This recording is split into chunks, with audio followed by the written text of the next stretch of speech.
Hello guys, मैं हूं गौरव चौहान और आप देख रहे हैं चौहान ई डाउट क्लासेस। लास्ट वीडियो में हमने फॉर्मूले डिस्कस किए थे। आज हम न्यूमेरिकल्स करेंगे। आइए शुरू करते हैं। शुरू करने से पहले एक बार हम मॉक रिवीजन कर लेते हैं। तो आपको पता है हमारा ऑपरेटिंग लेवरेज का फॉर्मूला होता है कॉन्ट्रीब्यूशन अपॉन ईबीआईटी। दूसरा हमें निकालना होता है फाइनेंशियल लेवरेज। तो फाइनेंशियल लेवरेज का फॉर्मूला होता है ईबीआईटी अपॉन ईबीटी या पीबीटी। उसके बाद जो हमारा थर्ड फॉर्मूला होता है जो कि होता है कंबाइंड लेवरेज।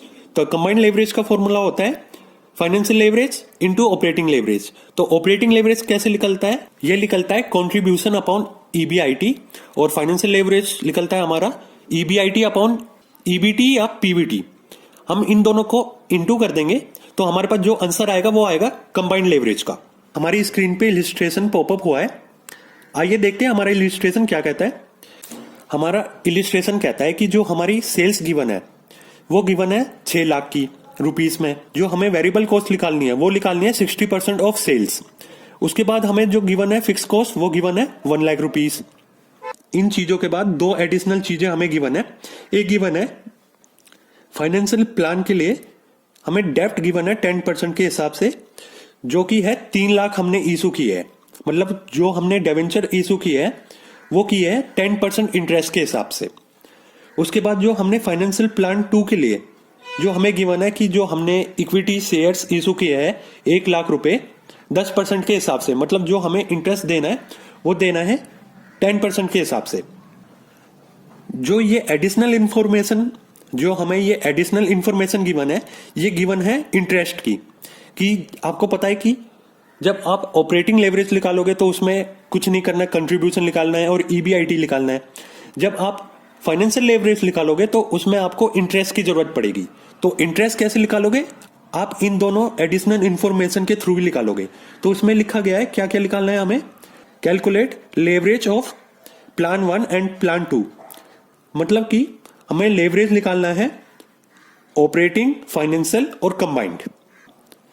इसमें हमें लेवरेज तो निकालना है, पर मैं आपको बता देता हूं इसमें हमारे 2 लेवरेज की वैल्यूज आएगी, जैसे कि प्लान 1 की निकालनी है और प्लान 2 की निकालनी है। तो चलिए शुरू करते हैं। सबसे पहले आपको पता है कि हम एक टेबल बनाएंगे। टेबल से हमारे क्या फायदे हैं? उसमें हमारी प्रेजेंटेशन भी अच्छी होगी और जो हम वैल्यूज निकालेंगे वो एक साथ ही रहेंगी। हमें बार बार कहीं जाने की जरूरत नहीं है, वर्किंग नोट बनाने की जरूरत नहीं है या फिर इलिस्ट्रेशन में देखने की जरूरत नहीं है। इस टेबल से हमारा यह फायदा होगा। सबसे पहले हमें 3 पार्ट्स करने हैं इस टेबल के। एक होगा पर्टिकुलर्स का, दूसरा हमें प्लान 1 के लिए और प्लान 2 के लिए। इस टेबल में हमें क्या निकालना है? ईबीटी निकालना है। तो हमें ईबीटी तक पहुंचने के लिए कंट्रीब्यूशन और ईबीआईटी निकालना पड़ेगा। तो आपको सबसे पहले पता है कि कंट्रीब्यूशन निकालना है। तो कंट्रीब्यूशन कैसे निकालेंगे? तो कंट्रीब्यूशन होता है sales minus variable cost. Sales हमें गिवन है प्लान 1 के लिए, प्लान 2 के लिए, जो कि है 6 लाख। तो दोनों में हम पुट कर देंगे। उसके बाद हम निकालेंगे वेरिएबल कॉस्ट। तो आपको पता है हमें वेरिएबल कॉस्ट गिवन नहीं है, उसकी परसेंटेज गिवन है।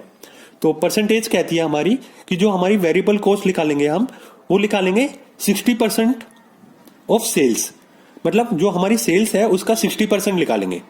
तो जो हमारी वेरिएबल कॉस्ट आएगी वो आएगी 3,60,000 दोनों के लिए। आपका एक डाउट हो सकता है कि हम वेरिएबल कॉस्ट सेम क्यों निकालेंगे? हम सेम इसलिए निकालेंगे क्योंकि हमें प्लान 1 प्लान 2 के लिए कोई एडिशनल इंफॉर्मेशन गिवन नहीं है। जैसे कि आपने यहां पे देखा होगा कि जो इंटरेस्ट की हमें एडिशनल इंफॉर्मेशन गिवन है तो हम सेपरेट निकालेंगे।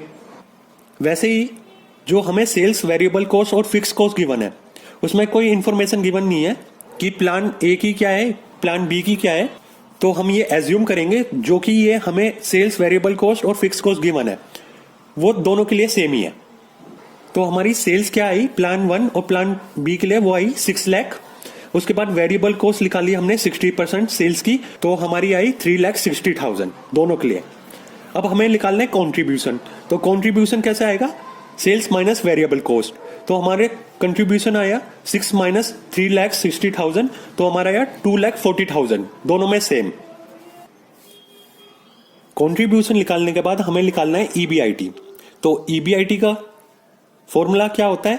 फॉर्मूला होता है कंट्रीब्यूशन माइनस फिक्स कॉस्ट तो हम कंट्रीब्यूशन जो आया है उसमें से फिक्स कॉस्ट माइनस कर देंगे। तो फिक्स कॉस्ट हमें कितनी गिवन है, 1 लाख दोनों के लिए, प्लान 1 और प्लान बी के लिए। तो हमारी जो फिक्स कॉस्ट आई हमने पुट कर दी माइनस 1 लाख 1 लाख। तो हमारी जो ईबीआईटी आया वो आया 1,40,000 और उस प्लान बी में भी सेम ही आया 1,40,000। अब हमें ईबीआईटी में से इंटरेस्ट माइनस करना है तो हमारी आएगी ईबीटी। तो हमारी इंटरेस्ट कैसे निकालेंगे, सबसे पहले हम इलिस्ट्रेशन पे चलते हैं। इलिस्ट्रेशन पे हमें एक एडिशनल इंफॉर्मेशन गिवन थी जो कि हमें गिवन थी फाइनेंशियल प्लान के लिए, जो कि है 1।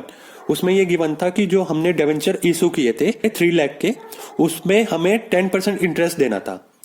ये था हमारा प्लान 1 के लिए। तो हम इसको सोल्व करेंगे तो जो हमारा इंटरेस्ट आएगा 3 लाख पे 10% का, तो वो आएगा 30,000। पर मैं बता देता हूं सेकंड प्लान के लिए हमें डिवेंचर्स की कोई इंफॉर्मेशन गिवन नहीं है, तो हम एज इट इज नील कर देंगे। ऐसे ही हम दूसरे उसमें जाएंगे तो हमारे पास इक्विटी की कोई इंफॉर्मेशन गिवन है। हाँ जी, आप देखोगे कि हमें इलिस्ट्रेशन में इक्विटी शेयर्स की इंफॉर्मेशन गिवन है कि हमने प्लान 2 के लिए इक्विटी शेयर्स इशू किए हैं 1 लाख रुपीस के हिसाब से। पर जो उस पर हम इंटरेस्ट देंगे वो देंगे 10% के हिसाब से। ऐसे ही हम इक्विटी का 1 लाख के हिसाब से 10% निकालेंगे तो वो लिख लेगा 10,000। तो जैसे कि आपको पता है कि हमें प्लान 1 के लिए गिवन नहीं है, प्लान 2 के लिए गिवन है। प्लान 1 में हम नील लिख देंगे और प्लान 2 में माइनस 10,000 कर देंगे। तो हमारा इंटरेस्ट आ गया प्लान 1 के लिए 30,000 और प्लान बी के लिए 10,000। तो हम ईबीआईटी में से इंटरेस्ट माइनस करेंगे तो प्लान 1 में आएगा 1,40,000 माइनस 30,000, तो ईबीटी आएगा हमारा 1,10,000। ऐसे ही प्लान 2 के लिए ईबीआईटी में से इंटरेस्ट माइनस कर देंगे जो कि है 1,40,000 माइनस 10,000, तो जो हमारी ईबीटी आएगी वो आएगी 1,30,000। ये था हमारा टेबल कि हमने ईबीटी कैसे निकाला। ये बात थी हमारे टेबल की, जो हमने टेबल बनाया था। अब मैं आपको दिखा देता हूं कि अगर टेबल आप बनाना नहीं चाहते, आप वर्किंग नोट के थ्रू सोल्व करना चाहते हैं, तो वर्किंग नोट से भी हम सोल्व करके देख सकते हैं। तो हम वर्किंग नोट से इस बार देखते हैं तो कैसे होगा। तो आपको सबसे पहले पता है कि हमें ऑपरेटिंग लेवरेज निकालना है। तो ऑपरेटिंग लेवरेज का फॉर्मूला होता है कंट्रीब्यूशन अपॉन ईबीआईटी। तो हमें प्लान 1 प्लान 2 के लिए निकालना है। तो वर्किंग नोट आप देखेंगे हमने पॉपअप किया है। तो आपको पता है कि इस फॉर्मूले के लिए आपको 2 चीजें निकालनी है, एक कंट्रीब्यूशन, दूसरा ईबीआईटी। तो कंट्रीब्यूशन निकालना है आपको सेल्स माइनस वेरिएबल कॉस्ट। तो प्लान 1 के लिए हमें क्या गिवन है, 6 लाख सेल्स गिवन है। तो प्लान 1 के लिए हमें सेल्स कितनी गिवन है, 6 लाख। और प्लान 2 के लिए सेम ही है, क्योंकि हमें कोई एडिशनल इंफॉर्मेशन सेल्स के बारे में गिवन नहीं है कि प्लान 1 के लिए ये है, प्लान 2 के लिए ये है। तो हम एज इट इज सेम ही लिख देंगे। उसके बाद वेरिएबल कॉस्ट निकालनी है। तो वेरिएबल कॉस्ट कैसे लिख लेगी, आप देखेंगे कि वेरिएबल कॉस्ट के बारे में हमें कोई इंफॉर्मेशन गिवन ही नहीं है। सिर्फ एक चीज गिवन है कि जो हमारी सेल्स है उसका 60% निकालना है। तो ठीक है, हम 60% निकाल देंगे हमारा।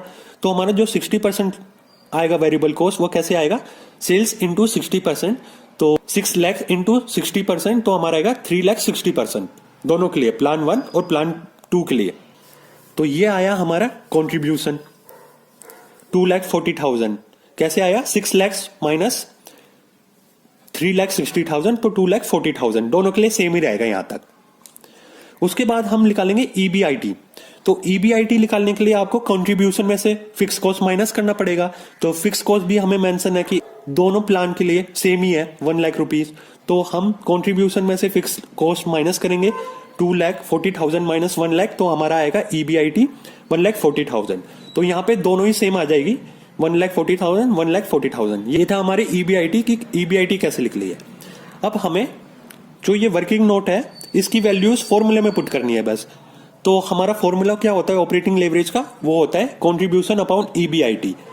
तो कंट्रीब्यूशन हमें प्लान 1 के लिए कितना गिवन है, 2,40,000 वर्किंग नोट में आप देखेंगे। और प्लान बी के लिए ईबीआईटी कितना गिवन है, जैसे कि हमने वर्किंग नोट में निकाला है प्लान 1 के लिए कंट्रीब्यूशन 2,40,000 और ईबीआईटी निकाला है 1,40,000। सेम टू सेम हमारी प्लान 2 के लिए भी जो वैल्यूज निकाली है सेम ही है, क्योंकि उसमें कोई चेंजेस नहीं है।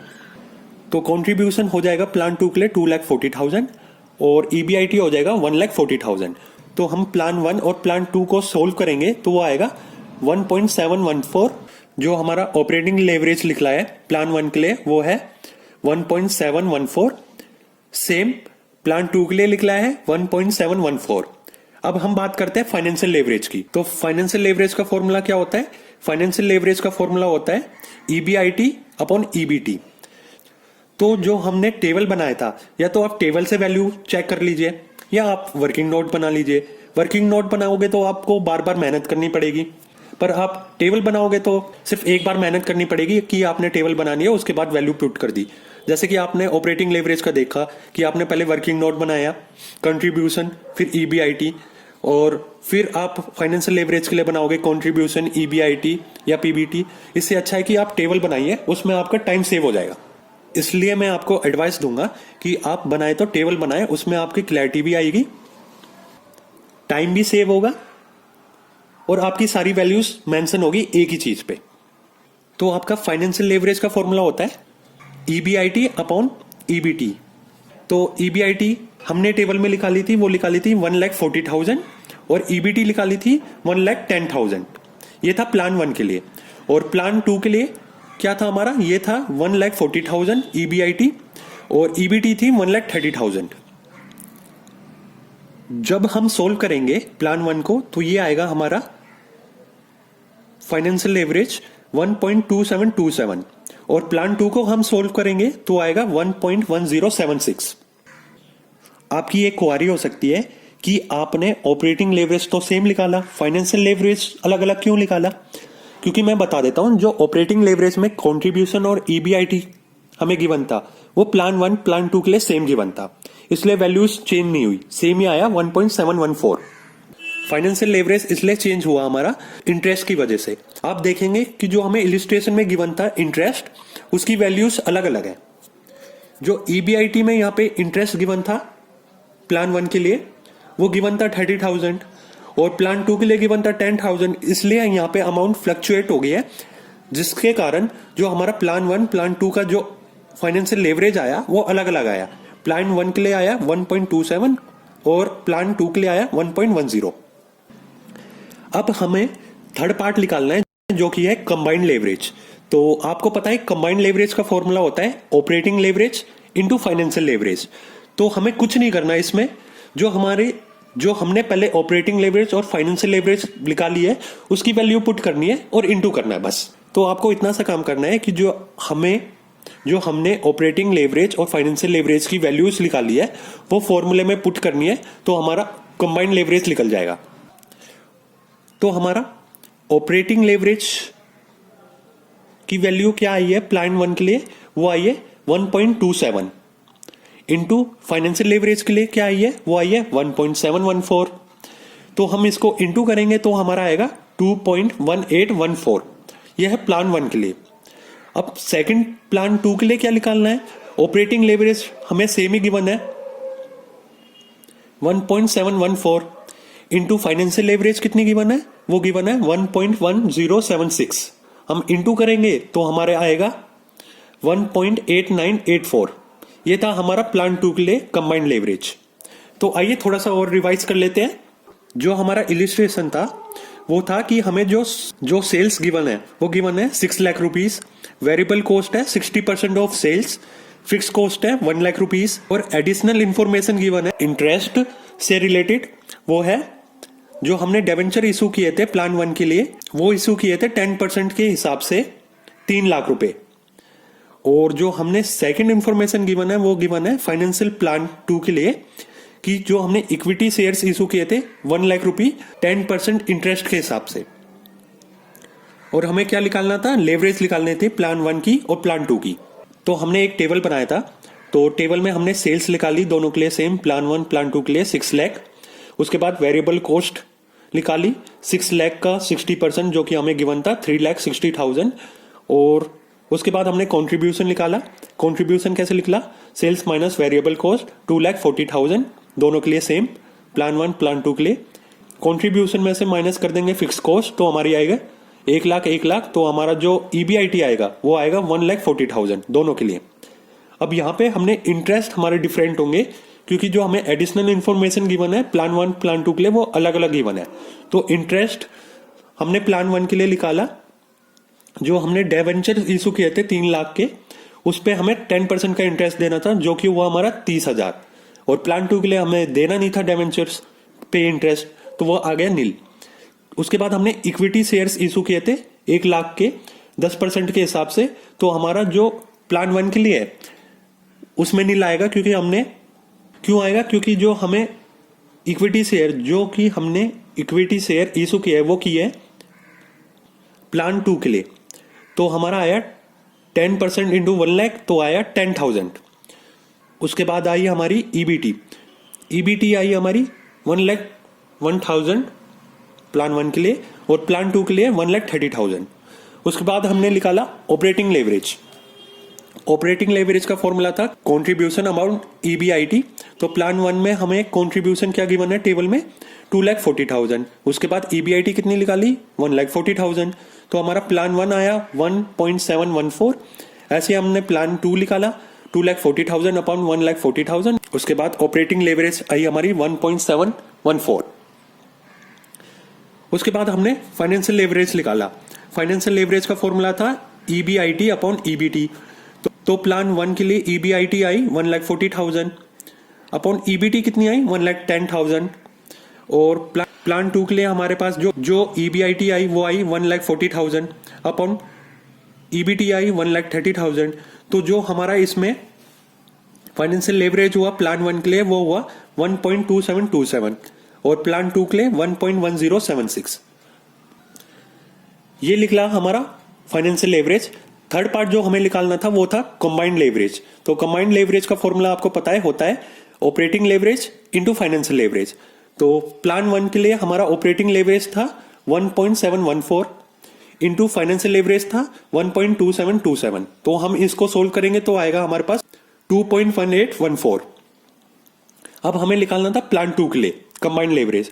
तो हमारे पास ऑपरेटिंग लेवरेज था सेम 1.714 और इनटू फाइनेंशियल लेवरेज था 1.1076। हमने इसको सोल्व किया तो आया 1.8984।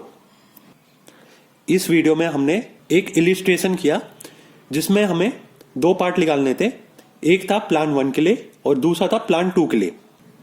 नेक्स्ट वीडियो में एक और हम इलिस्ट्रेशन करेंगे। आप साथ में प्रैक्टिस करते रहे ताकि आपके मार्क्स अच्छे आए। और अगर आपको वीडियो पसंद आई हो तो प्लीज लाइक कीजिए, शेयर कीजिए, सब्सक्राइब कीजिए। सब्सक्राइब करने के बाद आप बेल आइकन जरूर प्रेस कर देना ताकि मेरी आने वाली नोटिफिकेशन आपको पहले से ही पता लग जाए। Thank you so much.